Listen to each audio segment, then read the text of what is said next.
and we introduce the second panel of the day. The second panel will actually set the tone for the conference, because it is a panel where we are discussing what is non-traditional livelihoods. What do we mean by non-traditional livelihoods? Why non-traditional livelihoods? And what is the definition? What are the aspects? And how we are saying, does non-traditional livelihoods have the potential to get decent jobs, decent livelihoods, better life and dignity for the marginalized? To moderate this session, I would like to call upon Ms. Nilanjana Sengupta. Nilanjana is a researcher and program specialist at International Council for Research on Women. She has been working in the field of gender and development with a special focus on labor, microfinance, programs for poverty alleviation and their implications for empowerment. She has published in both national and international journals and has co-authored a book on paid domestic work. And it is also a pleasure because Nilanjana also is a part of NTL network that I was talking about, non-traditional livelihoods network. So she comes here not only as a representative of ICRW, but also as the network representative. Over to you, Nilanjana. Thank you, Amrita. First of all, it's a great pleasure and to be here, and it's a great honor to be among so many distinguished speakers, people who are writing, thinking, working for women across sectors. I would just like to begin with a definition of NTL. As Amrita pointed out, this session is going to understand what we mean by non-traditional livelihoods, what is the role of non-traditional livelihoods in as a disruptor in terms of breaking gender stereotypes, in terms of breaking gender norms in the family, in the community, in the market, and how do we create an ecosystem, be it at the community level, be it at the level of the market, be it at the level of the state. How do we create an ecosystem which promotes NTL for women? So before we go on to that, and before I sort of introduce my really distinguished panel, I'd like to once more remind all of us of the definition that the NTL network has come up with. Now also, just a little history about how the definition came about. So the NTL network was formed, I believe, in 2016, and we've had a long journey. So that in 2017, the NTL network adopted a charter which tried to define NTL as a set of livelihood practices that help women break stereotypes emerging from the intersections of gender, caste, class, religion, sexual orientation, disabilities, and other marginalities and oppressive structures within a dynamic context of space and time. NTL increases the set of viable livelihood choices available to women and give them access and control over skills, technology, market, mobility, and resources. It creates economic stability along with psychological, social, and political empowerment.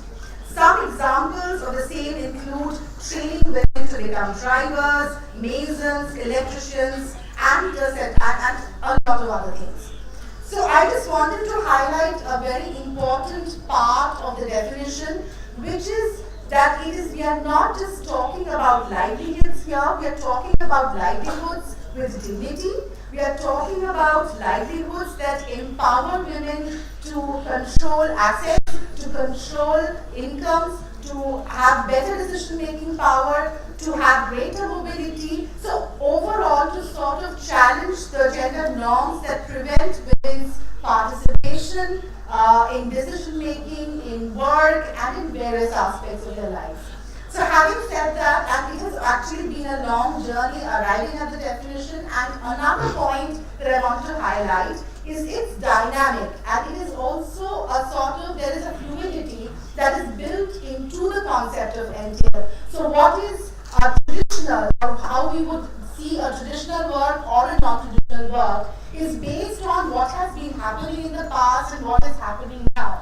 So, for example, if there is a Dalit person, a Dalit woman who is actually starting a kitchen or that sort of food processing unit, that by itself would mean a non-traditional work. So it is not just certain professions like driving or plumbing work, etc., that we are taking into the ambit of the definition. We are also taking all those kinds of professions where women have been denied entry by virtue of their gender or caste or ethnicity, regional location, social standing, economic standing, and so on and so forth. Now, I will not go more and more into this, so I will introduce my panelists, and I think our panelists will throw greater light on how NTL works, what NTL is, and how they have acted as a disruptor in the lives of women in terms of challenging gender status quo. So we have with us today Susan Moyer, who is the Research Director and co-founder of the Policy Group on Tradeswomen's Issues, a US-based regional collaboration with a mission to crush the barriers to good jobs for women in the union construction trades. Since 2015, she has also coordinated tradeswomen building bridges, an international network of women working in construction. We also have with us Mausi Nudekor Aviti. I'm sorry if I'm not pronouncing it correct. Am I pronouncing it correct? Okay. Who's Executive Director and of the National Vocational Training Institute, Ghana. Mausi is passionate about rural development, which propelled her to establish and become the Executive Director of the Network of Women in Growth, NEWIG, a non-governmental organization in Ghana. Over the years, Mausi has trained over 6,000 people in vocational and entrepreneurial skills. We also have with us Nisha Dhawan, who is the Director, Adolescent Girl and Gender Initiatives. Nisha's global role reflects the importance Empower has placed on centering gender and experience of adolescent girls throughout their work. Nisha is currently pursuing a PhD in sociology at IIT Delhi. She has actually submitted, so we'll be calling her Dr. Nisha Dhawan very, very soon. So her thesis is entitled The Case for Non-Traditional Livelihoods, a Sociological Inquiry. This features her fieldwork with the Azad Foundation. We also have with us Aparna Upaluri, who is the Program Officer at Ford Foundation. Aparna is an interdisciplinary professional in the fields of public health, education, arts, and culture. Her work has connected deeply with addressing issues of inequality and gender justice across sectors. She is also the founder of the Antara Collective, a performing arts organization in Bangalore. Finally, we have Hope. Welcome. Hope has actually had a lot of trouble coming here because of the uprising and unrest in your place, and we are really happy that you joined us today now here. So Hope Chigudu is the co-founder of Zimbabwe Women's Resource Center and Network. Hope is a feminist activist and a gender, organizational, and development practitioner. She co-founded the Zimbabwe Women's Resource Center and Network, which is a school for learning about gender analysis and feminism. Hope has also authored and edited books on governance, civil society, gender, African sexualities, and development. So without much more ado, I would call upon Susan to make a presentation. I will use the discretion of the moderator to stop you at 12 minutes, because we really want a lot of discussion on the floor. I will tap you. Sure.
just a bit of technical difficulties. Just hang on.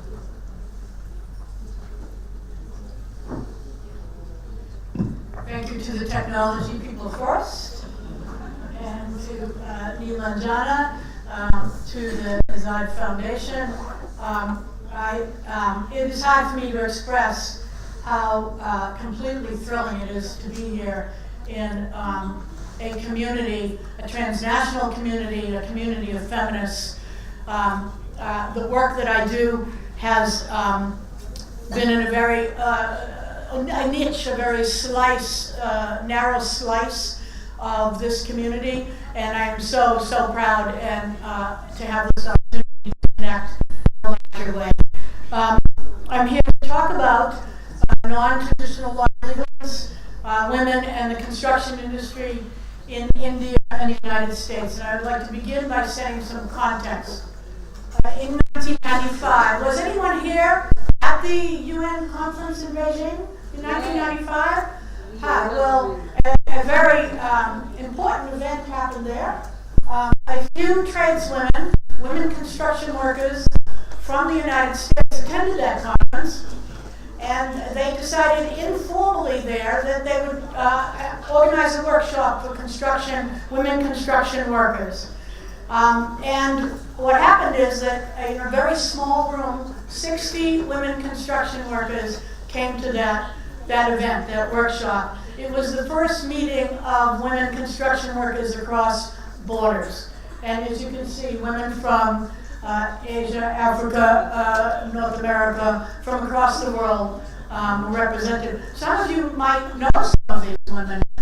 Ruth Maharana is in the upper left-hand corner, an activist for women in construction in India for a long time. These are some of the very few pictures. No one had a camera phone at that time.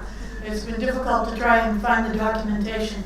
So this workshop began. It was organized by women of the Global North, and they started with the truth, as we knew it then in the Global North, that construction is jobs, and women are excluded from the occupation.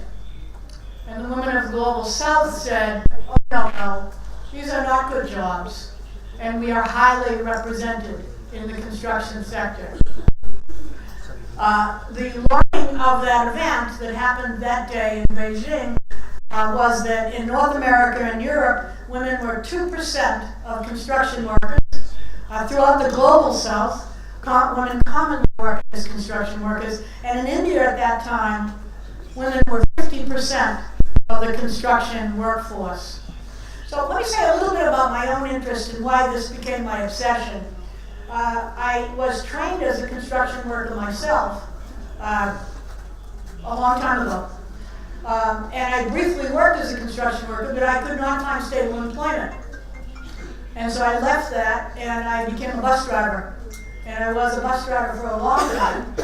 And in 1995, it was just a couple of years from when, as a worker who had run my union's health and safety program, I had been hired as a project manager for a research project.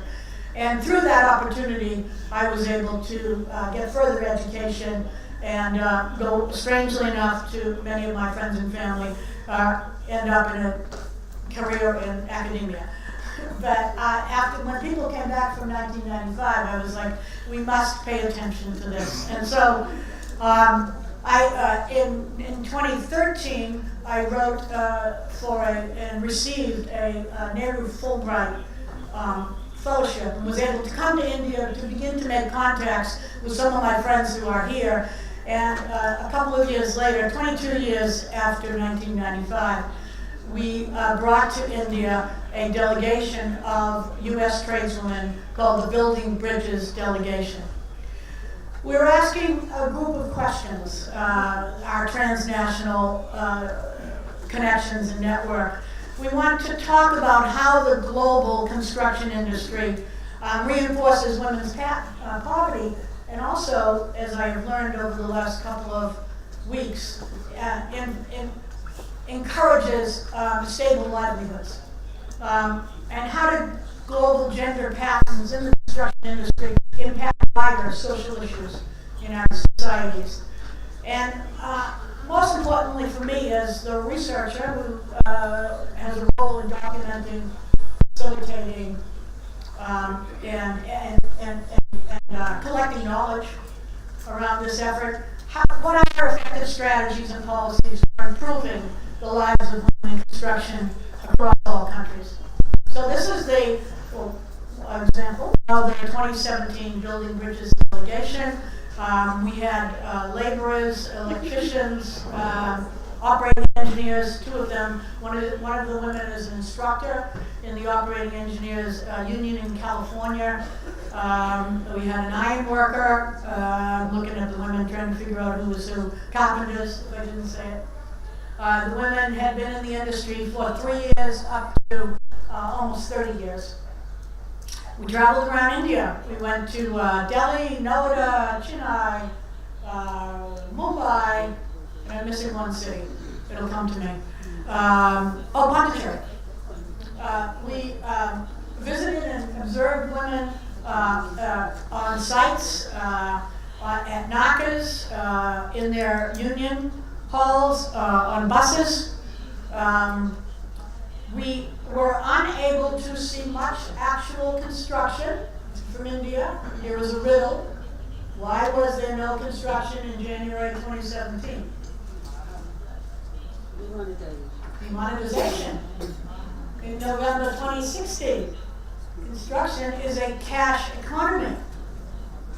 The women who worked in construction did not have their meager savings in a bank, they had it in their salary gloves. And when demonetization happened on the very same day that orange-headed, idiotic, evil president was elected in the United States, on the very same day, we called him Truddy. The construction economy collapsed. So we were unable to observe much construction. We saw it where we could. This is a meeting in Pondicherry. Again, any of you who are familiar with construction, women in construction in India, in the front left, that's Geeta R. from Tamil Nadu, a long-time union leader and organizer of women construction workers. She hosted us in Chennai and Pondicherry. Two representatives from India joined us in that same year in our national conference for women in construction in Chicago. So the 4 or 5 on the left here is Tracy Alma Matthew from actually the Women's Center, who is here today. And on the right is Vaishali Trispati from Mumbai Crash. We are bringing another delegation back. Building Bridges 2019 is being organized now, not by me. I am now the secretary for this project because I have a computer and I sit at the desk all day. It is being organized by an electrician and 2 carpenters from Portland, Oregon, San Francisco, and New York. There are 17 women who signed up to this delegation. It's too many, I'm hoping a couple will drop.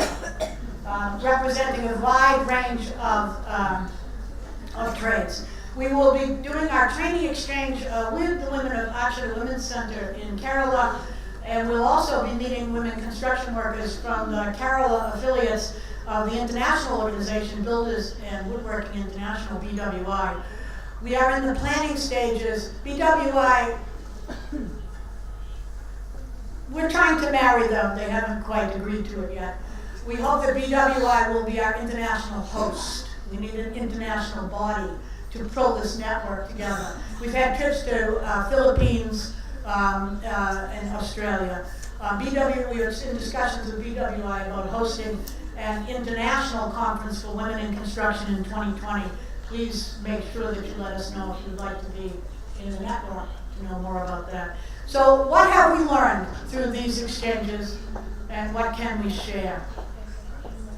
Indian women are building this country by hand. They are the cleaners and the material movers. Various terminologies used: unskilled workers, laborers. They are all viewed as migrants, and that's for another discussion. I would contend that that is not actually accurate. The women are cleaning the sand, moving the materials. oftentimes with their children on the site. These are the women of the informal sector. There are various estimates, but probably 20 to 30 million women. They were 50% of the industry. That is declining. I'll talk more about that. But what about in the U.S.? So let me do that because the work is work. Informal, low paid, and precarious. And in the West, construction is a gateway to prosperity. Traditionally, it is the industry that immigrants, male immigrants, entered into. They worked their way up from informal to formal and skilled work, and were able to become plumbers, electricians, sheet metal workers, and all the other trades. We actually have 17 designated trades. And today, this is among the highest paid working class jobs with the best working conditions in the United States. So for the women who enter the industry, it is not just that they are entering a male-dominated industry, numerically, culturally, economically, but that the women are getting the same high wages. Women in the unionized sector in the United States, we have no wage inequity. Women make, by the hour, women make exactly the same as the men do. By the year, women make 90 to 95% because of the responsibilities. They are not able to take as much overtime. But by the hour, they make the most. They are building communities. They are buying homes. They are sending their kids to college. We've had a dramatic increase in the last, we've had a very concerted and strategic effort over the last 11 years to, got 1 minute, to bring more women in. And you can see it's gone up. So what is NTL in construction? And this is a learning I've had over just the last couple of weeks as I have begun to understand what NTL means. Because we don't use this terminology. We use non-traditional occupation. In the States, women are in this occupation, they get the same high wages, good working conditions, and career advancement as the men. It is a non-traditional livelihood. In the South, in India, and other places, no. It is non-traditional. It is not a non-traditional livelihood. The future for these women is here.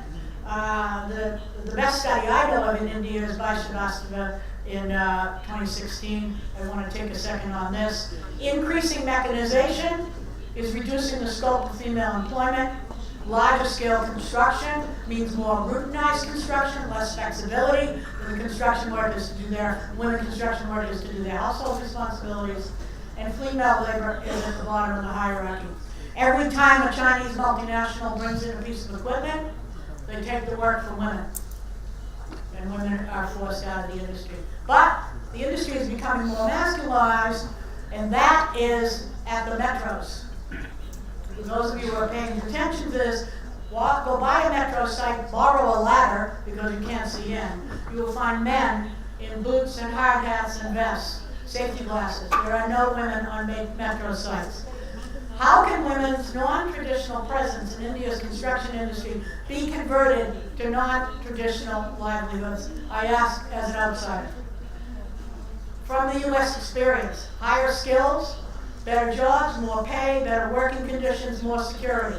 That is being done by the training programs who will be speaking at the 2:30 workshop this afternoon. I hope if you're interested in this, you'll come. But how can we scale up, expand the programs for training, demand enforcement of reservations, tie training to jobs, and build multi-stakeholder collaborations?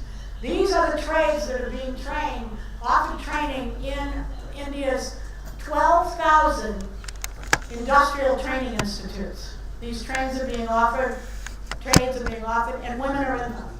This is last week in Thane. I went to see if women are in the classes, and they are in the classes. Are they getting the jobs? I don't know. But they must get the jobs if they are to get a non-traditional livelihood. My time is up. I'm going to skip supply and demand. I want to finish with 30 seconds of, this is the message I came to give. As you are building this network, an international network around NTL, In India, there needs to be a network around MTL for women in construction. I can't build that. I can't make that happen. There needs to be a network, and there needs to be a host organization to take that on. That is one way that change will happen and be able to be scaled up. Thank you very much. You can follow our work. We have 2 websites, blogs that we do. We're also on all kinds of social media. And please share with me your card if you'd like more information. Some of our material is out on the table. We make women visible. If you see it, don't just talk, but see it, as our previous presenter said. We make women visible in our materials, and we have a paper that is published that summarizes the work that's been done. Thank you very much for your time. Thank you, Susan. That was fantastic and a very inspiring speech. There are some points I want to sort of raise, but I'll hold them to the end of the session so that we can bring it to the discussion forum. And I'm sure you can make your points when we have our discussion at the end of the session. I will now call upon Mausi to make a presentation, please.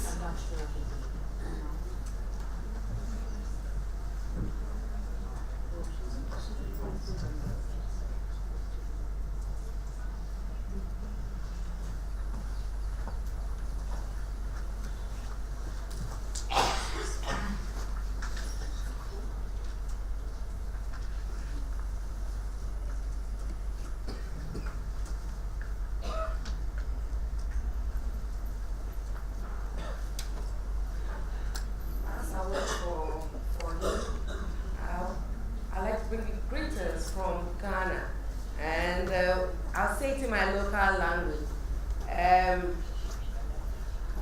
Mi mamachi, they say you, mi mamachi, that means greetings.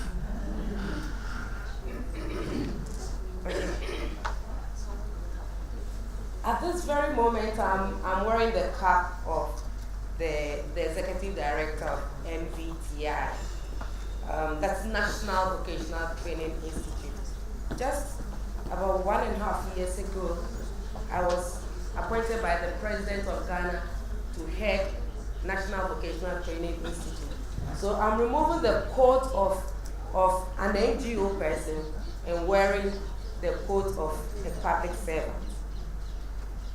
And the overview of MVT and my presentation goes like this. Our mandate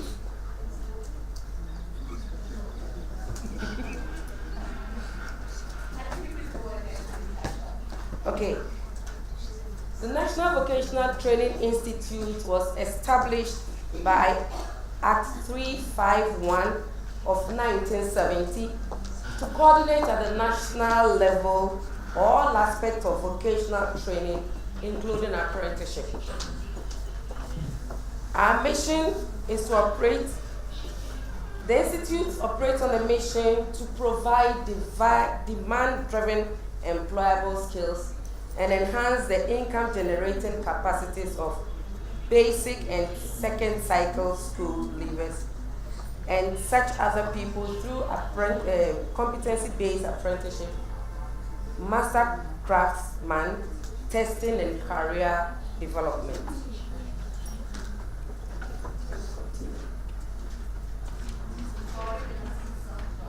Okay.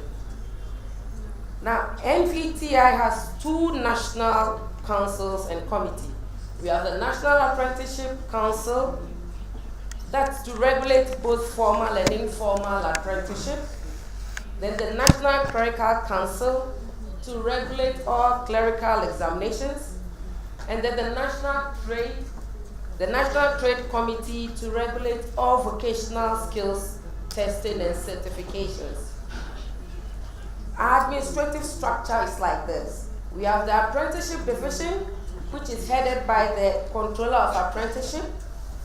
And under that, we have the Institutional Training Department, TDD, and that has 34 training institutes. We have the Monitoring and Evaluation Department, and then the TDD department conducts in-plant training and other tailor-made programs. Then we have the Informal Apprenticeship Department that has 5 informal regional offices.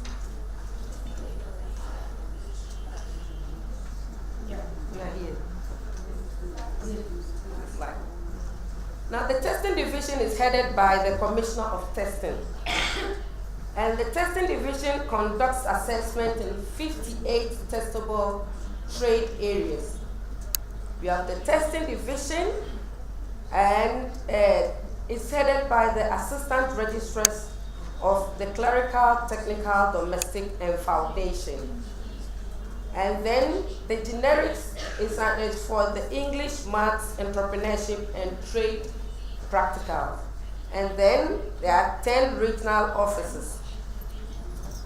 The apprenticeship division has 10 regional testing offices across the 10 regions, and they are mainly responsible for assessment of candidates in the skill area. And we have 5 informal offices that's responsible for coordination of trade associations in the informal sector. ETI directly operates the trade institutes that provide the formal and informal skills training. ETI has accredited 574 private vocational training institutes and public ones, including tertiary institutions. We have accredited 38 trade associations, and we have heavy informal apprenticeship sector presence in the coordinating, testing, and assessment. Now, coming to look at the female enrollment in non-traditional vocational trade areas.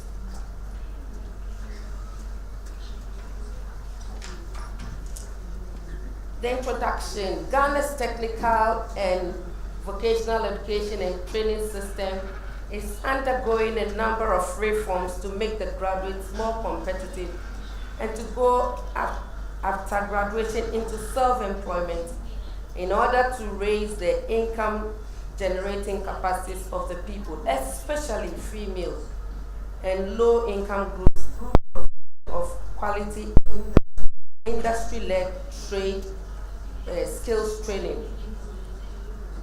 MVTI needs effort to deliver in its skills training. NVTI needs effort to deliver on its skills training mandate has made cautious effort to be gender sensitive.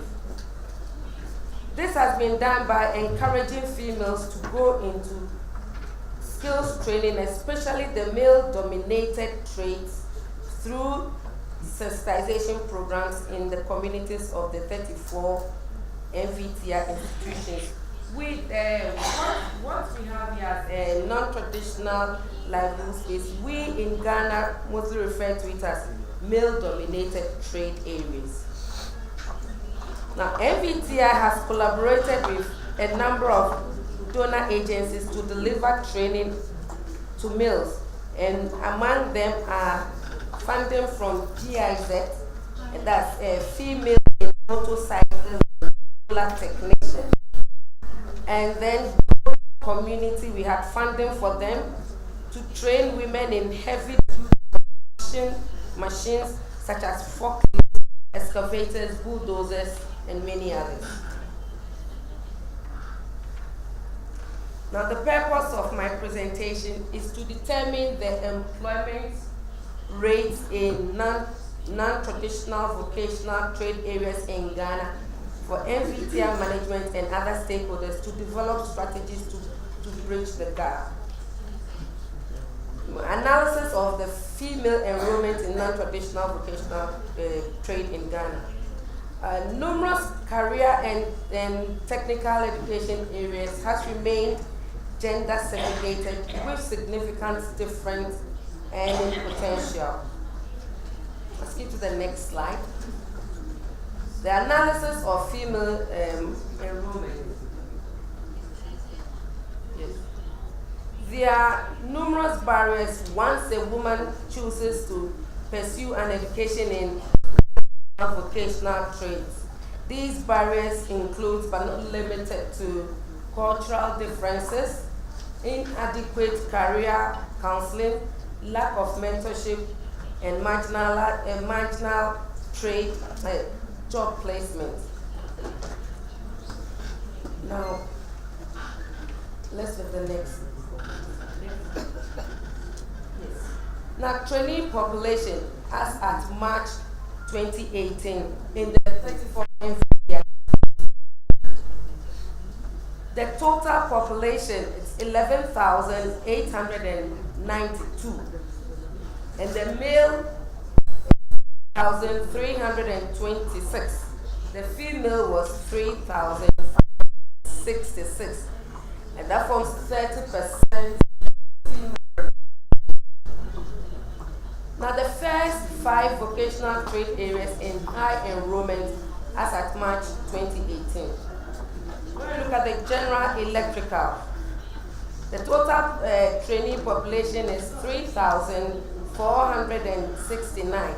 The male was 378, female 2, representing 3% in the general electrical. Dressmaking, the total 1,698, the male 229, female 1,469, representing 87%. Cookery, the same, 98%. Masonry, female population, 1%. Motor vehicle mechanic, female trainee population, 1%.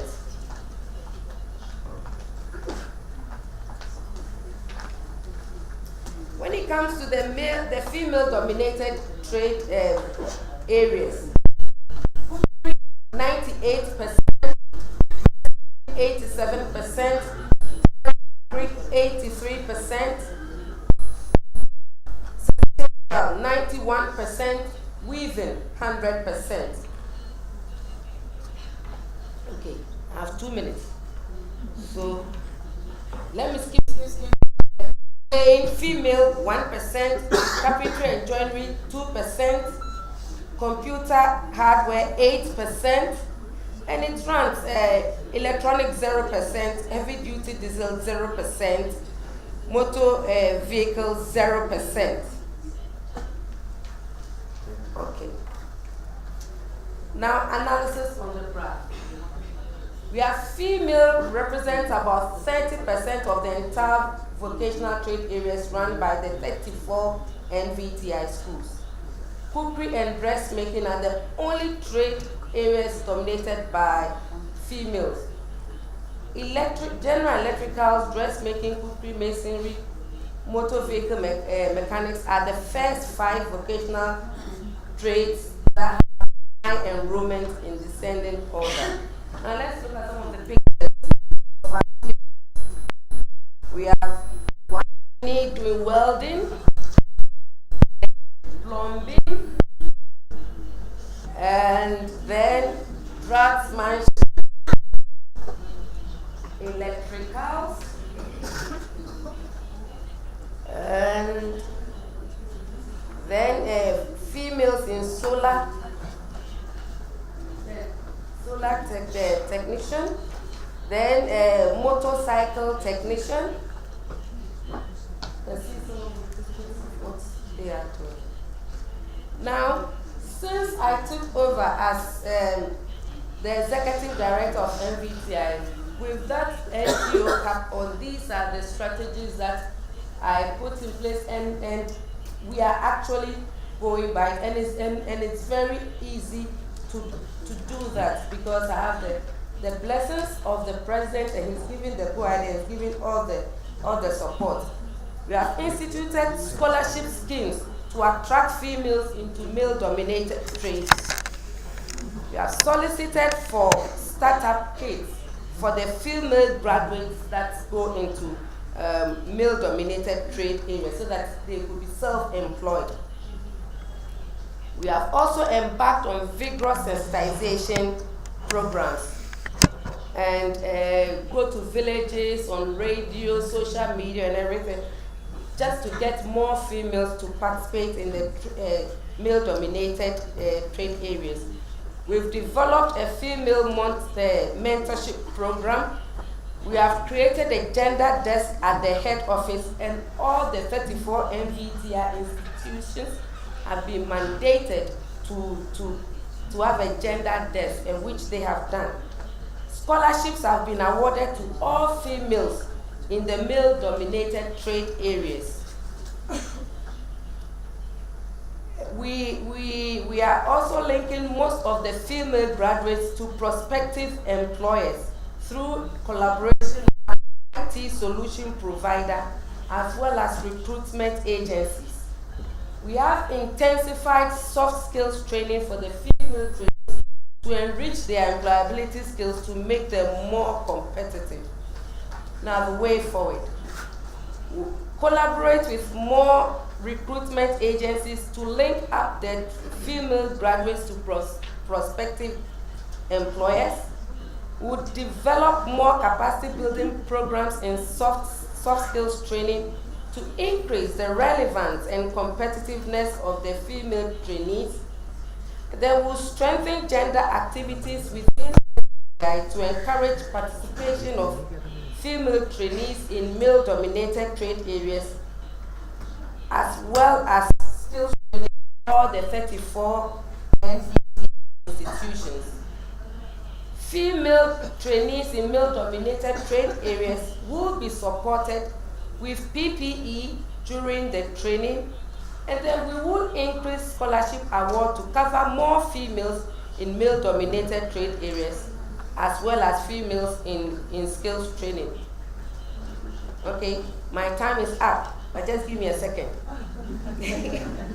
The way forward is to expand a female mentorship program to rope in more mentors for female trainees, and then support more females and give them more startup kits, and then to increase sensitization.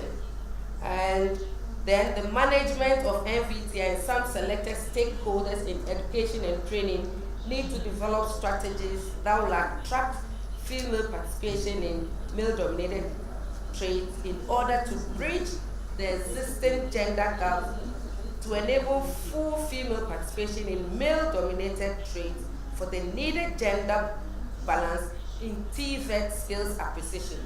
This will in return boost the nation's Human Development Index. Thank you very much and stay blessed.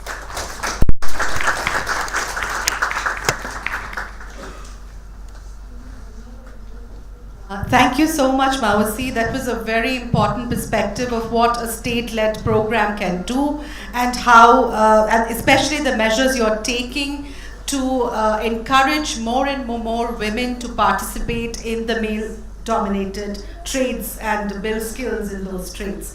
I will, of course, there are again a lot of questions buzzing in my mind, and I'll again hold myself. And I will move to Aparna. Aparna actually dons both the donor hat and also a researcher hat. So if you can give us some insights into how you are seeing NTL span out and the important issues that you feel are pertinent to financing of NTL and the scope of NTL in the country. Thank you. Thank you. I'd like to really thank Azad Foundation and the whole organization of this conference and for inviting me here to be on this panel. And Nilanjana, thank you also. Is this working?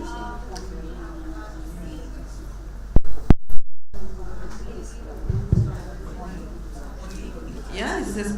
Yeah, it's better. I'd like to just quickly tell you about how NTL became a focus within the gender grant making strategy at the Ford Foundation. For the last 12 years or so, the focus on the gender grant making at Ford was on sexual and reproductive health rights. And there was a parallel program in Livelihoods that was being managed by my colleague Srini Iyer. And my predecessor at Ford, Vanita Mukherjee and Srini together, found a way to integrate NTL into the grant-making strategy, specifically because of this awareness that NTL has this power to be a disruptor in shifting cultural norms. And so it was within sort of the broader framework of work around women's bodily integrity and sexual and reproductive health rights, NTL is a surprise choice, right?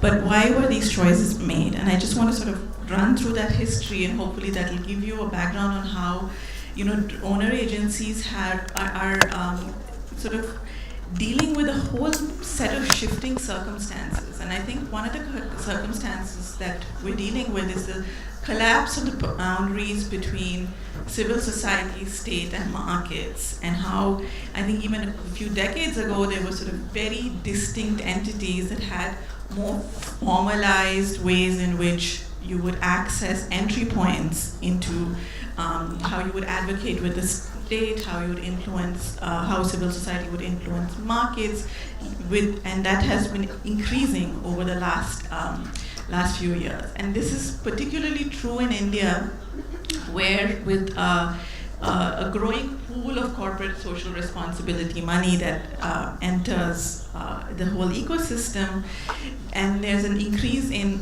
private sector development programming. So this is the set of realities within which a social justice foundation like Ford is trying to develop a strategy that not only collaborates with other donors that are working in the but is really trying to figure out how to articulate principles of social justice, the commitment to challenge inequalities, particularly when you're coming from the space of saying that, the way you challenge inequalities is by challenging structures of power. And when it comes to gender issues, the structure of power that you're always constantly coming up against and you want to challenge is that of patriarchy. And so when you want to shift norms and challenge patriarchy, how do you begin framing the issue? So at Ford right now, our new focus in our strategy is going to be on gender-based violence. How does NTL fit into our strategy of working on gender-based violence? The choice we're making is really to begin starting to look at within the South Asian region, which is the region that our New Delhi office manages, is looking at sort of the public spaces, safety in public spaces. I was really interested to read at the beginning of the brochure how the separation between the public and the private has been laid out, but what we're learning more and more in our work, and I think NTL, especially in this region, brings it out very clearly, is that there is a continuum of the private and the public, and the private and public really constitute each other in many ways.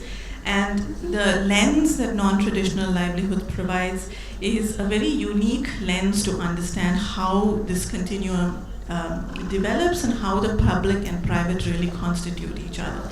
And this becomes very essential in understanding, for us, the strategy that we're trying to develop on addressing violence against women and girls. And what does it mean in terms of making choices of how you support non-traditional livelihoods? And I think one of the concerns that we've always had as donors is we skill women, right? Skilling is something that there's a lot of money in, whether it's the CSR ecosystem, whether if you look at the larger sort of state mechanisms, skilling seems to be very popular. But we had a meeting recently where we've been getting feedback from particularly the younger people who say that, the state is just killing us softly. Skilling us softly. Because you have skills but no jobs. And I think this is a core challenge that those of us who work in NTL will have to face, because you skill women to do jobs that men would otherwise do. You displace men, and then what happens? We read on the very first page of this brochure that when women enter public spaces, there is an increased threat of violence. And of course, then you become aware of the idea that there is backlash violence when women enter non-traditional occupations. How do you deal with backlash violence? You take a harm reduction approach and say, on an individual basis, if a woman is going to face increased threat of violence, then is this the right thing to do? But of course, then one has to be aware that you have to create accept and negotiate this backlash? What are the mechanisms to accept and negotiate this backlash?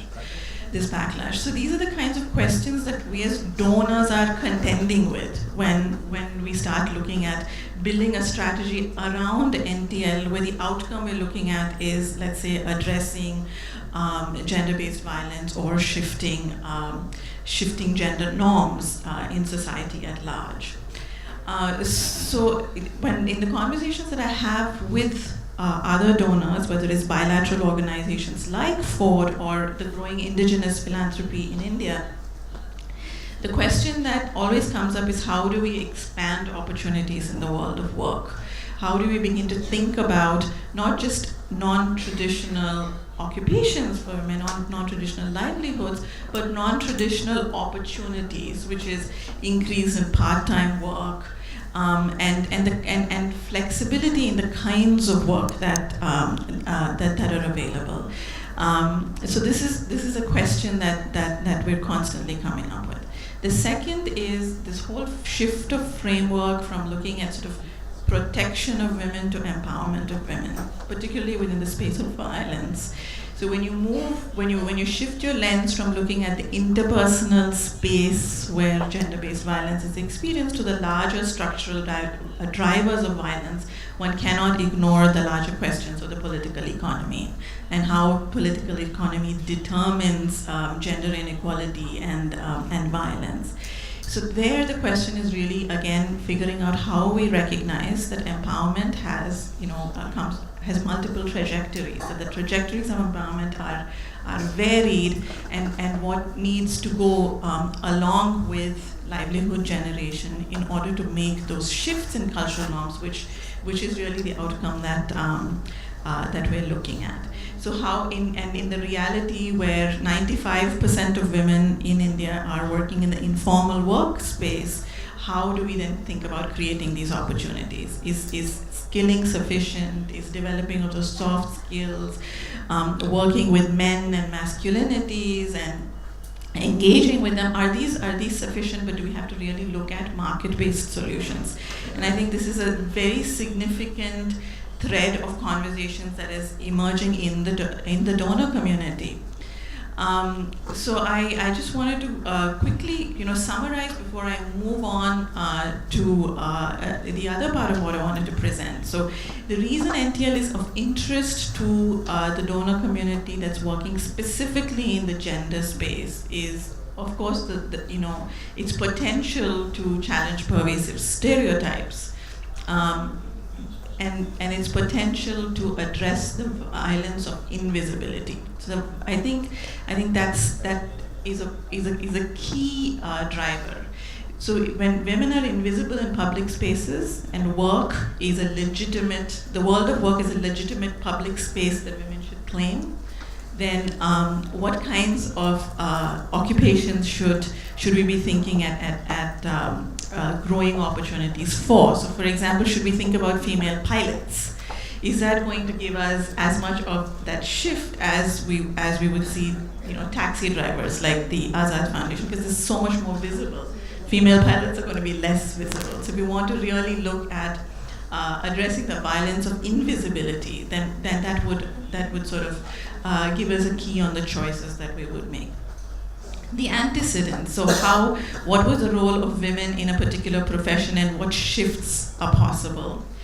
And the third question that's coming up more and more, though not as loudly as I would like for it to be, is the embodying of gender. How are women visible? When women get visibilized, how is it that they get visibilized? And I just wanted to go back to this episode in history when in World War II in the United States, when women entered the workforce in very large numbers, I think between 1940 and 45, 5 million women workers entered the workforce. And there was a huge recruitment drive. And in the recruitment drive, the mascot was this woman called Rosie the Riveter, right? And Rosie the Riveter, that's you?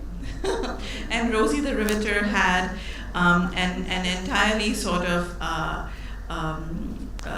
there was an outfit that she was supposed to wear. There was this wonderful red bandana on her head. She had a very sexy figure, and what absolutely struck me was that everything was rationed during the war except for cosmetics, so that women would look exactly the way that men still wanted them to look, right? So I think the point I'm trying to make is when we challenge tradition, and we use the word tradition to center our whole argument around the shifting of gender norms and expanding opportunities for women, I think we need to be also wary about the ambiguities that the word tradition hides within it. And in some sense, the word tradition also centers and grounds the very structure of power that patriarchy represents. So if NTL is to be a disruptor, then how does this word tradition also have to be located, spaced, challenged, so that whatever disruption happens doesn't get, again, appropriated by the patriarchy? And I just wanted to give you a couple of quick examples, and partly autobiographical, because I remember reading in the abstract about the STEM disciplines, and I know that here we're talking about occupations that women from more marginalized communities at the intersections of multiple inequities can access, and the sciences, technology, engineering, and mathematics haven't figured into that. But I wanted to talk about also how these norms are cutting across class. So as you know, biological sciences is where the trend has been reversed within the STEM disciplines. But only 25% of women make it to faculty positions, right? Even within the STEM disciplines. And I wanted to bring this to your attention that this is not a phenomenon in India alone. This is a global phenomenon. And gender equality, there is a gender equality paradox that we really need to keep in mind. In wealthier organizations, where the index of gender equality is high, women in STEM disciplines, it shows a constant decline. So there's something that's happening there that is far deeper and far more tied with structures of patriarchal power than we're aware of. And I just want to close with that because I want to keep time, but I'd be very happy to answer questions.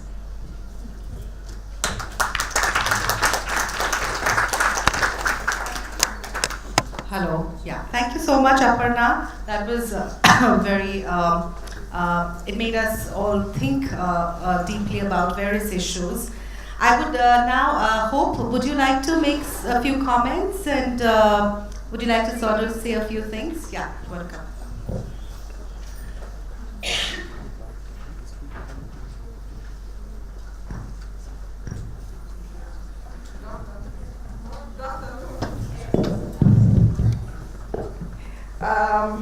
Thanks very much for inviting me. Thanks, Azad, for changing my ticket. I come from Zimbabwe, I left it on fire. And so I had to go, this way, that way. I went this way, tires were burning. I went the other way, there were riots. But I got here because I wanted to be here. Mary, who is organizing this conference and who works with Azad, was a Ugandan. I'm a Ugandan too. I was born in Uganda. We left India, so maybe you have to come back. I want to acknowledge the presence of people here, my sisters from Kenya, and Theo, the soft-spoken one who spoke this morning. That is Theo, who has contributed some of the work I'm going to share. Mausi made this necklace that I'm wearing, and and Nani, with whom we have tried to understand patriarchy, gender, and power. And many of you here, sisters and brothers, who have walked this journey. So I come to present work of women, women in the fishing industry, but I represent the collective experience of the women's movement, the feminist movement. So the fisher women that I'm going to talk about were trying to get into the fishing industry. They were not allowed to because they were told that during menstruation, women kill fish. That when women are menstruating, they cannot fish because they will destroy the whole industry. So just imagine how fish gets to know that women are menstruating. And you know, they believed it and communities believed it. So the men, fishermen, retained monopoly of the fishing industry. And women start on aspiring, dying, really wanting to get into the fishing industry. But they kept thinking, but menstruation, what can we do?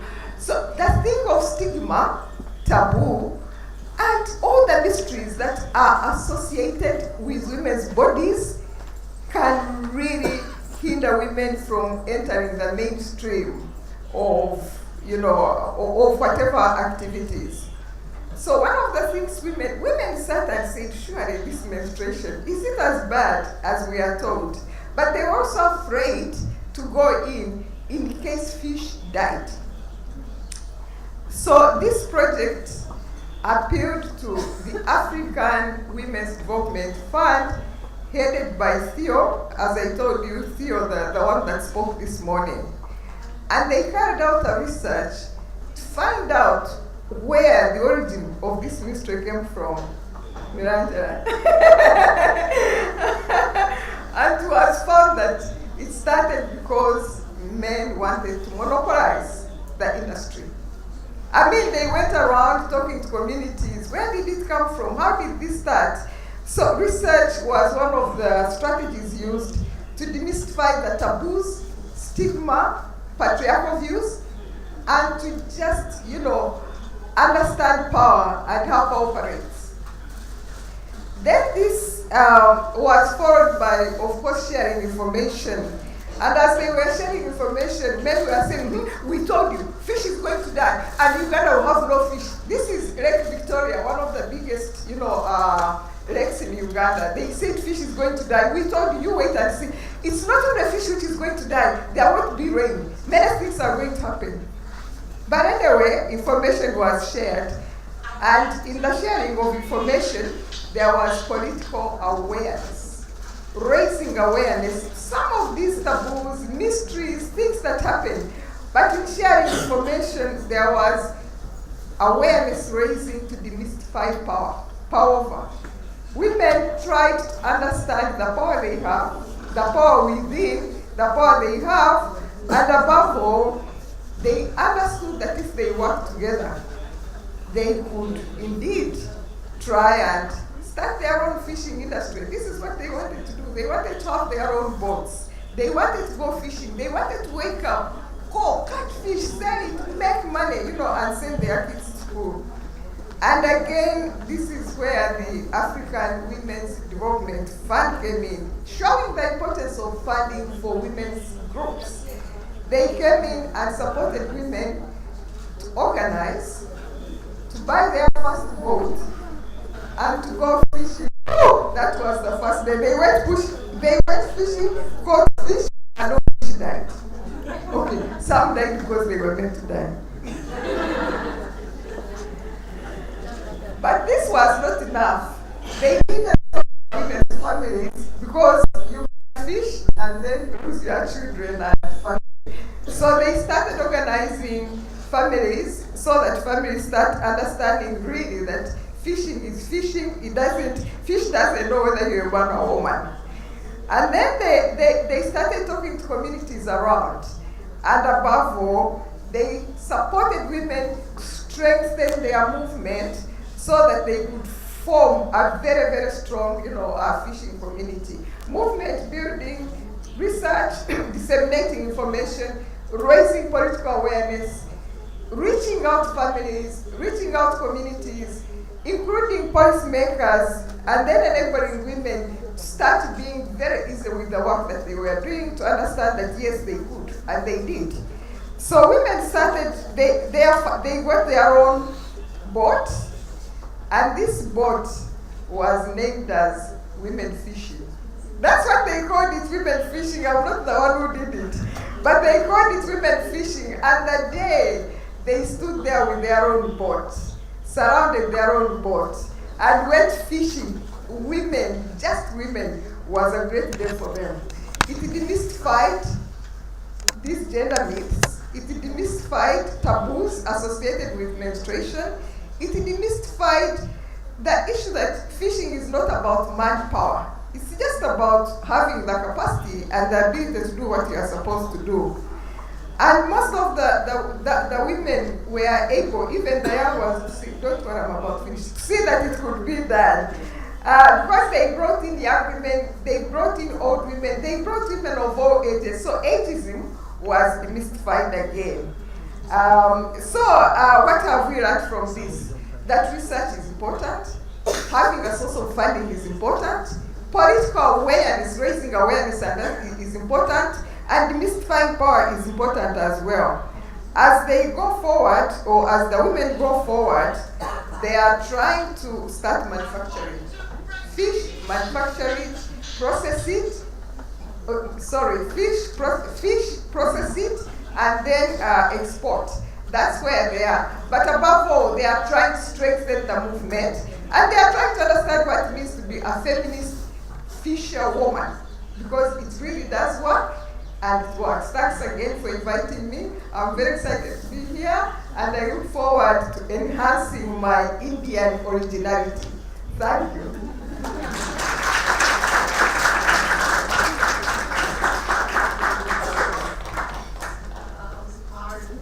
Last but not the least, speaker, Nisha, and after that, we will open the floor for discussion. And hope that was really, really awesome. Thank you so much.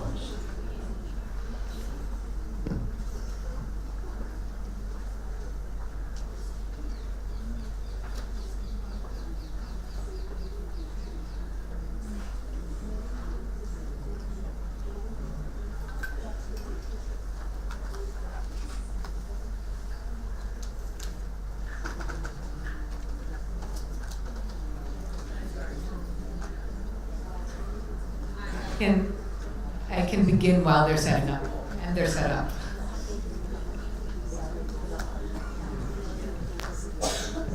Hi everyone, I am Nisha Dhawan, and I hope to answer one question. And that one question is, why non-traditional livelihoods? Why is it so important? Why are we all here today? What are we doing in our own lives, and what makes us passionate about what we're doing in our own lives around this issue of being non-traditional? Why not just conventional livelihoods? Before I begin, I want to actually articulate my standpoint. So I'm here wearing two hats. One is in the capacity of a funder. I work at Empower the Emerging Markets Foundation, which is a global foundation that focuses on working with young people between the ages of 10 and 24, particularly adolescent girls, in the space of education, livelihoods, and health. The other hat that I wear is as a PhD candidate, hopefully not a candidate for too much longer, at the Indian Institute of Technology here in Delhi.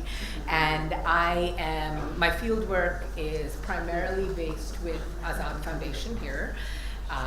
And my dissertation is actually entitled The Case for Non-Traditional Livelihoods, which really hopes to build a case for why we should be focusing on this and why it is extremely imperative, for the reasons mentioned by a lot of the panelists who came before me. So there's actually one more hat that I wear, and that's the client of Sakha Consulting Wings.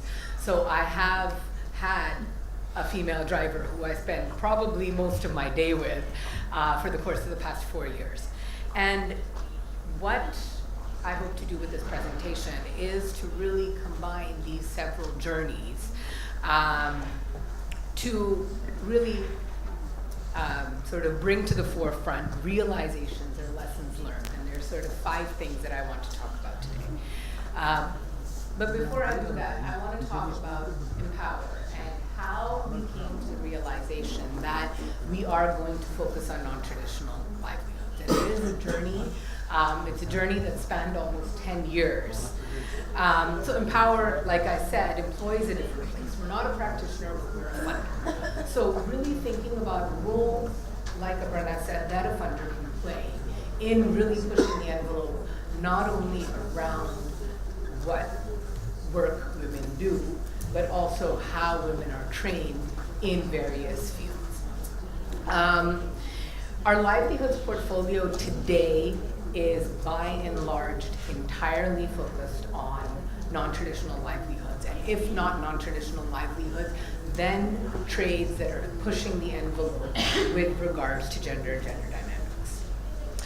And one of the biggest realizations that we've had is that of our three portfolios, education, livelihoods, and health and well-being, when we talk to girls in the 15 countries that we work in, they are asking about dignified work. That is at the center of what they are asking for, that is the center of what they want to pursue. So I want to go back to 2010, and Cynthia Steele, who's our global head of programs and executive vice president, was actually traveling through Latin America, and she kept on visiting various groups and various organizations that were training women in livelihoods. And she kept on seeing the same things. She kept on seeing embroidery, she kept on seeing stitching, she kept on seeing beauty parlor training. And she said there has to be something more. This cannot be the universe of trades that women are trained in. And that's not something that is limited to Latin America alone, as we all know.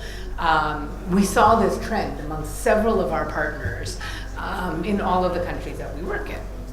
So at that point, Empower commissioned research and said, what is the universe of trades that are being offered that are pushing the envelope, that are non-traditional? And at that point, we used to call it non-standard, which further led to us learning about more groups, and that's beginning to fund groups that were pushing this envelope. And then we started bringing these groups together. So there was a shift sort of 4 or 5 years into funding organizations that were in non-traditional livelihoods, whereby we brought on the practitioners, we brought on the true experts, the grantee partners themselves, to tell us about best practices in non-traditional livelihoods. That resulted in a network of sharing. It resulted in cross-border exchanges. It resulted in the creation of toolkits. But the biggest thing is that what we were funding in 2008, is that better? Okay. What we were funding in 2008 and 2009 were more traditional and weren't necessarily things that we were funding in 2016 or 2017. So why non-traditional over traditional work? There's a couple of key things. One is that non-traditional work has the power to shatter stereotypes. I think that is the primary value proposition of non-traditional work, and that is at the center of why and what we are doing. So what does the research say? The research says that women entering the workforce, regardless of the work that they do, increases the value of women and girls within the family. However, as we just heard, there are certain occupations that are completely off limit. So how do we shift that? How do we change that? We do that by increasing exposure to women to enable them through the work that they do to transform gender norms. And if we continue funding traditional work, we are not going to do that. And that is why working in the space of non-traditional work is vital, because it is shifting perceptions of what women can do. Where is our adoption in practice as an organization? Is one, we fund initiatives that A, shatter stereotypes, and B, enable girls and women to redefine the meaning of women in work, so as not to perpetuate stereotypes that exist within the framework of traditional work. And we heard about that this morning, whereby the workplace as it exists today is created by, conceived by, and basically created by men and perceived and conceived by men. So to be able to break into that is vital in order to be able to change the dynamics within the workplace. So the second sort of major learning or major theme is the need for holistic training and support. So one of the biggest findings in my research was this active need to recognize the barriers that women face and provide good solutions to these barriers within the training methodology. So how do we do that? As practitioners, as funders, so on and so forth. The first is in order to increase the chances of success, we need to look at not only technical training, but all of the other soft skills that come with it. So Azad Foundation calls this Skills Plus Plus, and at Empower we call this life skills. And in my work, in talking to women who are trained in non-traditional work, they resoundingly said that one of the most important learning that they had in going through their training programs was all of the life skills. They alluded to classes in the law, they alluded to classes in communications, they alluded to classes in self-defense, in first aid. All of these things that Azad Foundation is doing to train these women are as important, if not more important, than the actual technical driving training itself. In my research, I refer to this as building a toolbox of assets. And so it's not only a toolbox that they can use in navigating through their careers as drivers, but also through their life. The skills that they learn in communications and in the law and in gender and in first aid training are going to enable them to become active agents of change within their own communities as well. One of the ways that we do this as Empower is to think about barriers and solutions is we actually use a tool that we call the Girl Path, where we look at the barriers that a girl faces at every step of her journey in getting training. So barriers in her head, in her home, in the community, in the training center. And what are active solutions that can be done on the part of the practitioner, on the part of the funder, to mitigate those particular barriers. The next major finding is that institutions play a very pivotal role in advancing NTL. So there's a lot of work been done on this, specifically around, in the US by Williams, who basically looked at female Marines and male nurses. And this was like in the late 80s, but there's a lot of relevance to this research today, is that female Marines actually wanted to keep their femininity intact. They wanted to differentiate themselves from men. And through a process of what is called internal stratification, the gender-based hierarchies were maintained amongst the female Marines, but also amongst the male nurses. And in the case of the male nurses, other women wanted to be in teams where there was a male nurse because there was an increased status associated with those particular sort of nursing units. So we need to, and what Williams says is that there is an active role for institutions and for major influencers to push the envelope and provide conducive environments for women to succeed in non-traditional trades. So, and the best way to do that in the adoption and practice is very much through support throughout the whole life cycle, but also through creating networks such as this one, so that people can learn from each other. So what we're doing is we curated, and the reason why I say curated, because we did not want to reinvent the wheel. There are best practices out there. How do we bring them together? How do we learn from the experts? So we curated a toolkit to bring together best practices around training methodologies in NTL. We bring together people through exchanges such as this. Okay, so the last thing is, or the second to last thing, and I'll be very, very quick, is really looking at the importance of building ecosystems. Is what the girls and the women that I worked with came out saying resoundingly was that success is more likely if an ecosystem of enablers exists. And what that ecosystem of enablers looks like is parents and engaging with parents. The second is with men. And a lot of the organizations that are here in this room are actively working with men to essentially be non-traditional.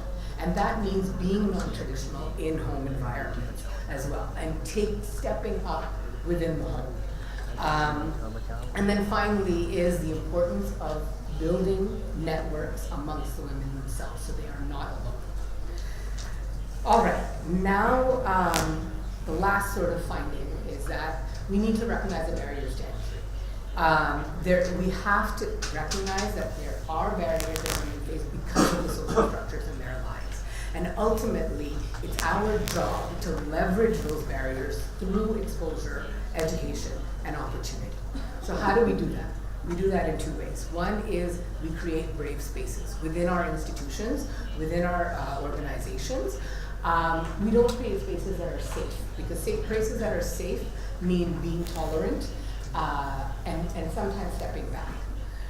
What a brave space demands is that you have to question yourself, you have to question the status quo, you have to question existing social structures, and then dismantle your own thought process and build it up all over again. And that is what we need to strive to do within our training organizations. And then finally, I won't say much about this, is the importance of beginning early. When we talk about vocational training, we cannot begin when people are ready to work. We must begin before that to increase exposure amongst organizations, amongst individuals, to recognize what opportunities are available and what opportunities are out there. And there's actually a group of adolescent girls who are going to be telling you all about this in their words tomorrow in a parallel session, which is the girls in that picture, which is actually our advisory board within India, is a group of adolescent girls, and they're who will be speaking. So I end by saying that non-traditional livelihoods build self-efficacy. It builds agency in the lives of women. These women who are engaging in non-traditional trades become role models. They become role models in my life over the course of the past several years. And they are, in many ways, the future leaders of transformational change around what women can and cannot do. So I end there. Thank you very much. Thank you so much. I know we are all pining for dinner, for lunch. We are all very hungry, but I think it's been a scintillating session and it does call for some discussion from the floor. But before I move to maybe at least 15 minutes, would that be fine? So I would request all of you to hold your seats for 15 more minutes before we push up for lunch. And I will just initiate the discussion session by flagging a couple of points and then move to the discussion floor.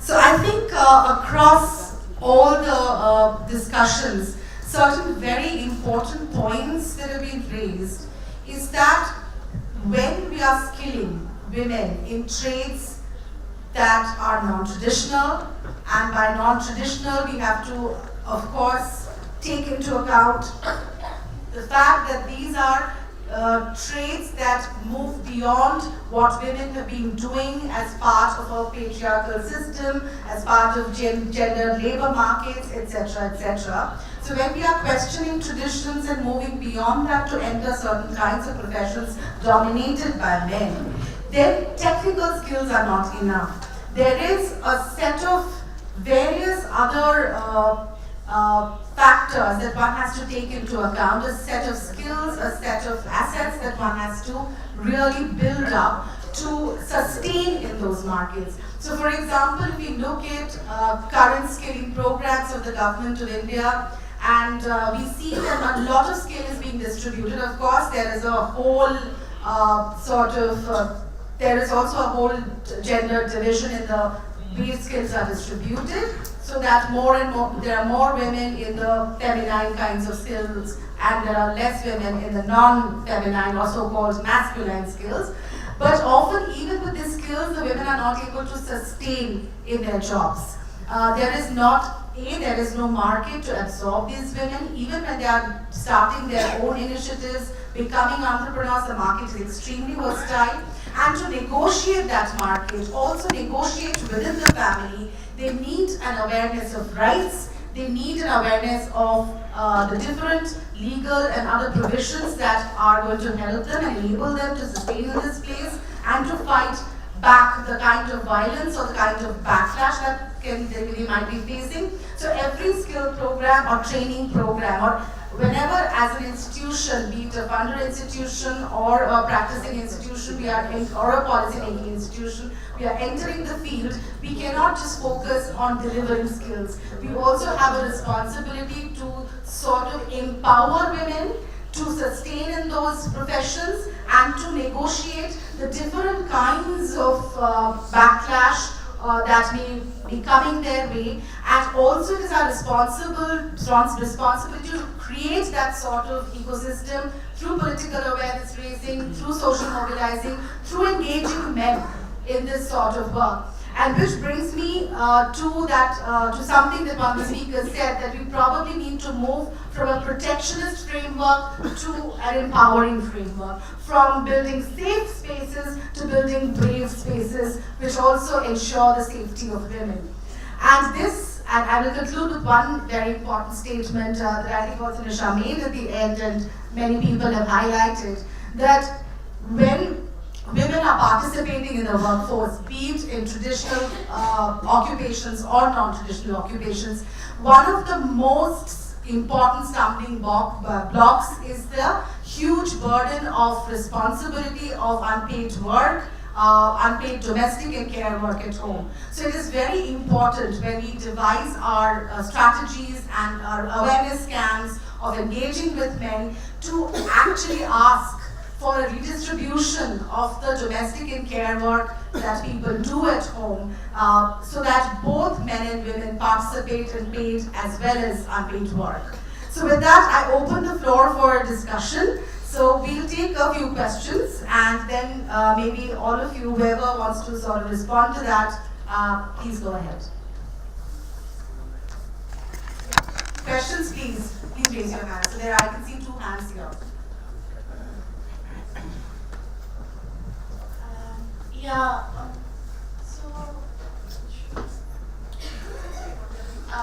Okay, my question to Aparna ma'am. When we talk about the STEM, research areas and all, so like there are specific fields like mechanical engineering and there are the heavy tool machinery like education. So often there is like when there is a supervisor, and when women go pursue that, then they are being told that either you have to choose between the PhD and a doctorate or marriage, and like this is the within the Indian scenario, what I have observed within my own family, that like my sister-in-law was there and she has to choose between the PhD and the marriage, and the marriage was coming from like both burdens. So how this the complexity could be solved, and also the biasness of the supervisor themselves, that not differentiating between the men and the women, but all that if you are a woman, you have you can't contribute to the PhD because you are married. Second, and then you should focus on more feminine part. You can't focus on this. So how can these gendered expectations from a woman can be dealt within this STEM areas and all? Can we have the next question? Maybe we'll collect a few questions and come back to the panel. Hello, my name is Anna Alaman. I am the founder of one social enterprise in responsible tourism since 8 years ago. So it has been fantastic and lectures and talks, but my question goes to Aparna and to Nista also, yeah? We have been working with women since 8 years ago, women artisans, women with disabilities. Even last year we started an initiative with Saka to train 12 female drivers to become female guides.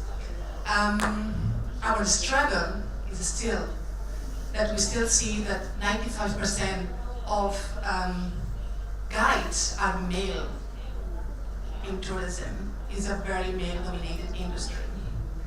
And still, if you go to Taj Mahal or you go to Amberford, you see a completely masculine, dominated service, which it is. So one of your questions that you say, how we can, find livelihood, non-traditional livelihood, which are visible, so people can, change behavior because they see examples as the driver there are right now. Do you consider tourism, because I truly believe that it's a magnificent tool for women to develop, as well because they can combine, it's very flexible, so women can combine domestic home work with work, and we will pay. But still there are a lot of barriers. So that is one question for a partner, if you consider tourism as a non-traditional livelihood. And the second question is for Nisha, because I'm also doing research about how in women in tourism, for my master research project, is how we can find, because you have made more research about the topic, how we can find those barriers.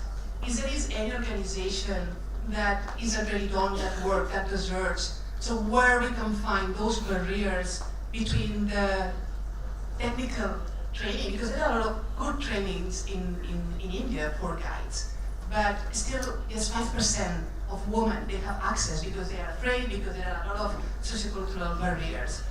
Is there any organization who has already done that research where we don't have to do that work on the ground, so we can partner and we can grow and implement? That is the idea, to implementation. Yeah. Any more questions? I just see a hand at the back of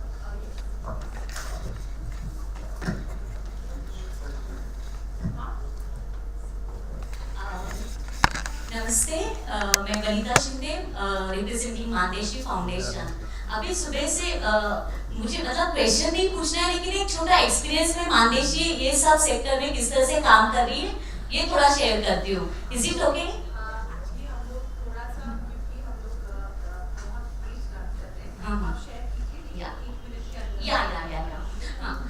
तो हम लोग महिलाओं के लिए bank चलाते हैं, rural women's cooperative bank, 100% महिला चलाती है। हम लोग लोन सिर्फ महिलाओं को देते हैं। बोर्ड ऑफ डायरेक्टर्स महिलाएं हैं। बिजनेस स्कूल चलाते हैं जहाँ पे हम लोग डोर स्टेप स्किल ट्रेनिंग देते हैं। सुबह ट्रेनर्स की बात चली थी, तो सभी महिला ट्रेनर्स हैं। और ये लर्निंग है कि ये जो महिला काम करती है, हमारा एक्सपीरियंस आज सुबह से जो चर्चा चल रहा है थोड़ा अलग से है। हम लोग ये देख रहे हैं कि महिलाओं के साथ अभी हम लोग 20 साल से काम कर रहे हैं। 450,000 महिलाओं को ट्रेनिंग दिया है, स्किल ट्रेनिंग। उसमें से 300,000 महिला अपने बिजनेसेस चलाई है, और वो बिजनेसेस भी इस तरह के जैसे मसाला मेकिंग, कैटरिंग का बिजनेस है, होटलिंग का बिजनेस है, मोबाइल रिपेयर है, साइकिल रिपेयरिंग है। यहाँ पर रूपाली शिंदे बैठी है जो म्यूजिकल इंस्ट्रूमेंट्स बनाती है, राधिका शिंदे है जो गोट इंस्ट्रूमेंटर का काम करती है। तो इस टाइप के बिजनेसेस हम लोग चलाते हैं। साथ में हमारा हम लोग स्ट्रेटेजी इस तरह से है कि बैंक है, फाउंडेशन है, तो जो महिला फाउंडेशन से ट्रेनिंग लेती है, बैंक से लोन भी लेती है, तो उनको अपना बिजनेस एक्सपांड करना है तो लोन भी मिल जाता है। और हम लोग प्रोडक्ट या प्रोग्राम इस तरह से डिजाइन करते हैं कि अगर महिलाओं को लोन देना है तो वीकली मार्केट में भी जो महिला बैठती है वो उनका कैश फ्लो स्टेडी करके हम लोग उनको लोन देते हैं। अभी समझो मैं एक भाजी बेचने वाली महिला है, तो उनको अगर हाथ में पैसा मिलता है तो वो उनका बार्गेनिंग पावर बढ़ जाता है, वो बड़ा क्वांटिटी में अच्छा क्वालिटी का माल ले पाती है। तो इस तरह से बेनिफिट्स महिलाओं को हो रहे हैं। अच्छा मैडम, सॉरी एक्चुअली क्योंकि बहुत सारा समय मिलेगा, बहुत ही अच्छा काम है, एंड हमारा 3 दिन का कॉन्फ्रेंस है। आई थिंक हम सबसे सुनना भी चाहेंगे, लेकिन आज क्योंकि हम लोग थोड़ा सा we want to take the questions so that the panel can respond. Thank you so much for sharing. Yeah.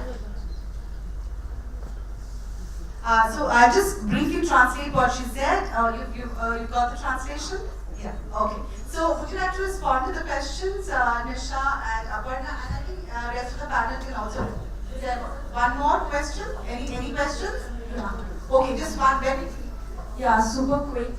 So I'm an artist, and so Basically, I just have an observational question to the morning's panel and today's panel, and from my experience working embedded with women construction workers on ground and sort of being a part of their reality. As much as like I really appreciate the efforts that one is trying to make towards fitting the idea or the definition of what is considered as a tradition, as a not as a forward-thinking tradition and culture, as not as a forward-thinking model, but something that has to be altered. That is my question to everybody, is that can we change our definitions of what we call knowledge? That is one. And secondly, to understand that if you are looking at the global south and structures of capitalism, neoliberal language, as well as our definitions of what development is, and I'm directly responding to ma'am who just spoke just now, to add on to what she's trying to say, is that it's really amazing to come up with ideas to try and squeeze our women into these market structures and market language. But when can we flip the paradigm and start redefining things from scratch completely? And as much it is intimidating, we do have a huge crowd of people who are here to do exactly that. So when do we start doing that? That's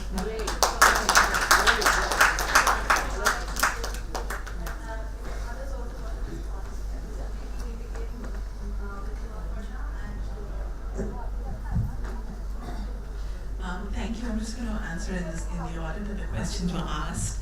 I wish I had an answer for how do you choose between a PhD and marriage. I don't. But one thing that I can share with you as as a woman who's worked in science and the STEM fields, is the challenge isn't just the patriarchy that one faces with the STEM disciplines being male dominated, but also that women who enter science are also subsumed by some of these patriarchal norms. And I'm just going to give you an anecdote, because sometimes stories tell us a lot. A leading woman scientist once said to me that women in science have it easy and easier than men in science, because women in science women only get to science if they come from privilege. So women in science are all privileged, and therefore they have it easier than men in science. And so we really don't need a women in science program. So, and then this is something that happened just 3 years ago in Bangalore. So what we need to keep in mind is that the barriers are not just coming from notions of masculine patriarchy, right? Masculinized patriarchy. There are ways in which women are also sort of subconsciously supporting these structures of power. In terms of your question about tourism being non-traditional, I think I'd like to connect it with the question that the artist asked. I'm sorry, I didn't catch your names. And I think I was trying to make a point in my presentation about this very word tradition, and how it's sort of tradition is something that is also dynamic. It's traditions are constantly being invented, and I think the problem I have with the use of the word tradition is that it always likes to fix itself in time and in the past. But tradition is also it's also continuous. So there's no reason why I think that even the conventional definition for a non-traditional livelihood for women is, I think the Labor Department one is less than 25% of women in any profession would be considered non-traditional. But I'd like to connect with the question about the artist. And the question of tradition, because we are increasingly thinking as a market society and not just as a market economy. And I wanted to just give a couple of examples to support what you said. And I'd like to draw on the examples of traditional artistic practices. For example, if one takes classical dances in India, which we think are traditional women's performances, there was a time when you could never see a tourist brochure of any state, any regional part of India that didn't have a picture of a dancing woman on it.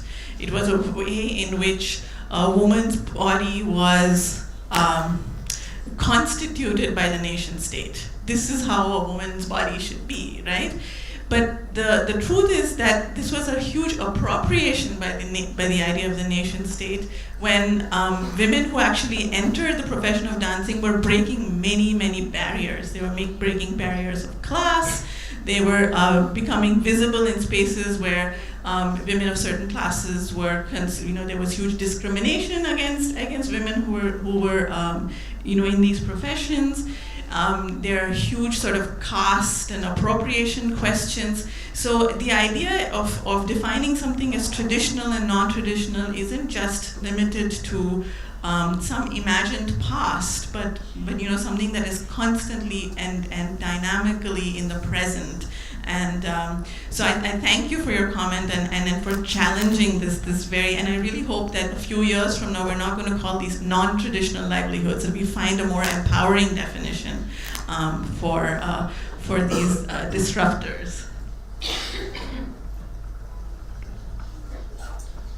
Hello. So thank you for all the questions. The first question I want to answer is in relation to the struggle of operating within male environments. I think that given the fact that non-traditional livelihoods is disruptive in nature, it means there is going to be uncomfortable situations, potentially even backlash. This is something that we have absolutely seen in amongst a lot of the practitioners that we work with globally. It's something that kept on getting highlighted in my field work as well. The solution to that is to really build, and a lot of people talked about it this morning as well, is really build the self-confidence and the agency of the woman who is operating in a non-traditional environment, right? But despite that, it is tough, which links to what I mentioned about support being continuous. So that women working in non-traditional spaces have the ability to have recourse and come back and say, look, I'm finding this situation very, very difficult. Whether that recourse is with the organization that's doing the training, whether that's with the network of women that they're working with, the network of women or the sisterhood that I was mentioning earlier. It's very, very important to have those structures in place because of the nature of the work and because of the disruptive nature of it. The second thing is in terms of whether something is considered non-traditional or traditional, the way that I think the definition that Nilanjana began with is anything that is challenging of the status quo, anything that is disruptive, constitutes being non-traditional. And it is dynamic. It is different in different environments.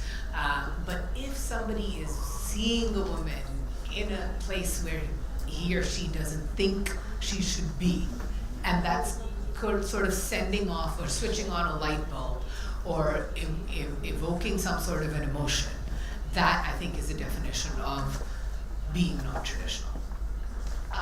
In terms of information around barriers, and I think that one thing, as you've summed up well and all been talking about, is the importance of all of this additional training. And where you find that, I would say we are sitting in possibly the most educated room on this issue. I think the strength lies with the practitioners, and I think it's very, very important to be able to talk to one another in terms of what are the strategies that are out there. And like I mentioned in the presentation, we have a toolkit, and it's agnostic to the actual technical trade of non-traditional livelihoods, but really focuses on all the other stuff, all of the life skills, all of the soft skills. And it brings up ideas of parental engagement, about working with employers, about market mapping, about talking about gender and power, which I think is I think we need to articulate once more is very, very vital when we're talking about operating in non-traditional livelihoods. So that's available on our website, but I think everyone in this room is your best resource.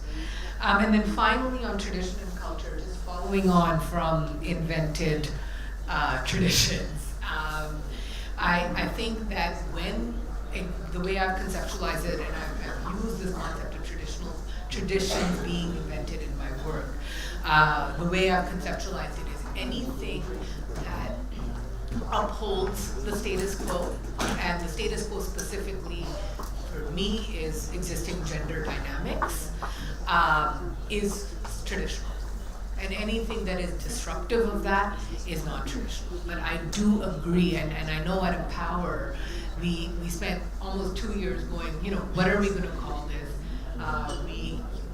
And we didn't have, like I said, we used the word non-standard because of our issue with the word traditional. And I fully agree that we need to get to a point where it is not a lady driver or a lady plumber, but it is just a plumber who happens to be a woman, or an electrician who happens to be a woman, or a tour guide who happens to be a woman.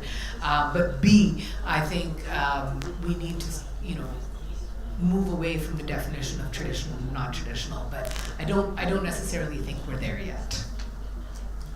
Would some of the others want to say something? But I'll give each of you a couple of minutes. Yeah, this is quick. I think it's, we need to always remind ourselves it is never a lady driver, it is never a tradeswoman too, that this must be the collective, that any one woman thrown into an industry where women are such a minority does not substantively make change. And this is from our own experience in the United States for 30 years. I describe it as we took individual women, gave them some training, and threw them in a closed door. Most of them never made them through the door. The ones who did make through the door, don't spend too much time with them. They're really, they're hardened. They're not fun all the time. So I think that, I love that Azad had the organizations bring more than one practitioner. That is a big difference. That is really, really, that is a disruptor right there. So I put emphasis on the issue of scaling up more networks. Whatever network you're part of, you need to be part of a bigger network. Whatever mentorship you're doing, it needs to be more collective mentorship. Individualism is a tool of patriarchy. And wherever, and we learned that. All of us, we learned that, and it can be, individualism can feed the ego. I'm the one with the mic right now. All of us constantly need to challenge ourselves against individualism and towards the collective. Thank you. Hope, and I'll see some last comments that you want to sort of make. Okay, Hope has the mic. Yes. If we are going to break the status quo, I think we need to understand that it's not just one issue, it's so many. If you talk about breaking barriers, eventually it goes into issues of sexuality, it goes into issues of power, it goes into issues of class and many others. So it's not just one thing. When a woman goes fishing, as I've said, somehow there is a way society connects that to her sexuality, connects that to her marital status, connects that to many other issues. So we need to really understand that. And the other point is that if we are going to disrupt, then we need disruptive funders. What foundation? Mausi? Yeah. To make this work possible for me, because I'm in the public sector, and NVTI's work was just to do train the people, and nobody really bothered about whether many of the trainees are female or males. Anyone who wants to learn vocational training, the door was just opened for them. But to move it in this direction, to ensure that we have a lot more female trainees, and then many of them to get into the the non-traditional livelihood space, it meant that I had to build alliances and have allies amongst the men. That was the strategy that I used, because many of the center managers are males. So to get them to buy into this, they had to go through a lot of gender training, gender sensitization, and get many of them carried along as allies, and that made it possible for me. So this is what I want to share, that to let this work, those who are in full control, which are the men, should be sensitized and carried along as allies. Thank you so much. This has been a really scintillating and inspiring discussion, and I would want all of you to give a loud applause for our amazing panelists. So on a note of collective sharing, caring, cooperation, which are non-market values, I'd like to close the panel and hand it over to Amrita. Thank you, Nilanjana. We would want to open up our appreciation to the panelists.